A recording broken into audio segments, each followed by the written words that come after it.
It was supposed to be a celebration. The Sharks had just sealed a dominant 29-10 victory over Ospreys in Durban, securing a home quarterfinal and a top 4 finish. But in the 27th minute, the energy shifted completely. Eben Etzebeth, the Springboks powerhouse and one of World Rugby's most feared enforcers, went down clutching his leg. The crowd fell silent. A man who has built a career on toughness and resilience, Etzebeth tried to shake it off, but just minutes later, he was carted off the field. And that's when the real panic began. This wasn't just any player hobbling off the pitch. Etzebeth is the heartbeat of the Springboks forward pack, a man with 131 caps for his country. He's not just a lock, he's the emotional and physical core of the team. When he falls, the ripple effect hits far beyond the Sharks. With the Springbok international season just weeks away, even a minor knock could throw South Africa's plans into chaos. The July Test series against Italy and Georgia, and even the high-profile clash against the Barbarians now hang in the balance.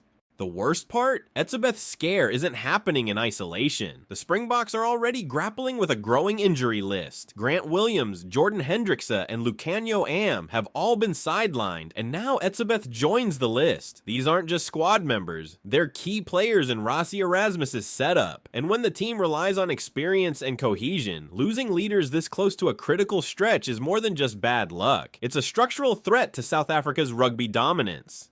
Sharks head coach John Plumtree tried to steady the ship during the post-match interview. His tone was cautiously optimistic. "Hopefully Eben's not too bad," he said, suggesting it might just be a hematoma. That would be the best-case scenario, and given Etzebeth's history of fast recovery, there's a sliver of hope. But as Plumtree admitted, hope isn't a strategy. Scans are on the way, and until the results are in, the Sharks, and the entire nation, are left holding their breath. For Rassie Erasmus and the Springbok coaching staff, this couldn't come at a worse time. Preparations for the July internationals are already complicated by squad rotations, contract negotiations, and aging World Cup veterans. Losing Etzebeth now throws an enormous wrench into the machine. It's not just about plugging a hole, it's about replacing leadership, physicality, presence, qualities that don't come with just a jersey number.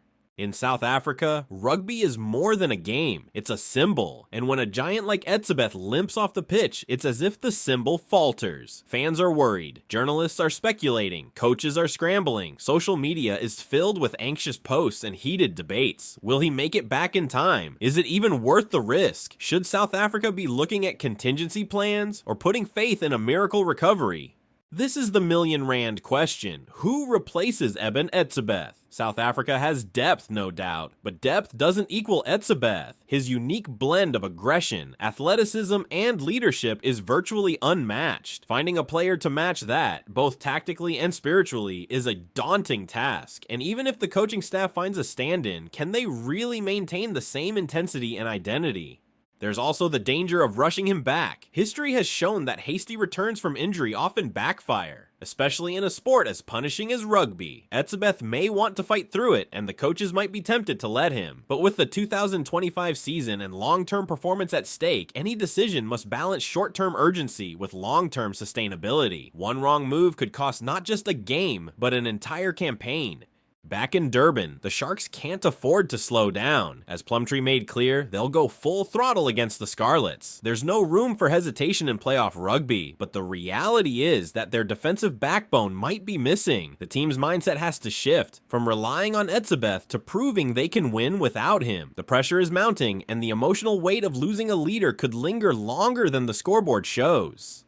Now it all comes down to a scan. One image, one diagnosis could redefine South Africa's rugby landscape in 2024 and beyond. Fans are waiting, teammates are praying, coaches are planning for both the best and worst outcomes. Whatever happens, the Springboks' path forward just got a lot more complicated. And as the nation holds its breath, one thing is certain: Eben Etzebeth's injury is more than a headline, it's a turning point.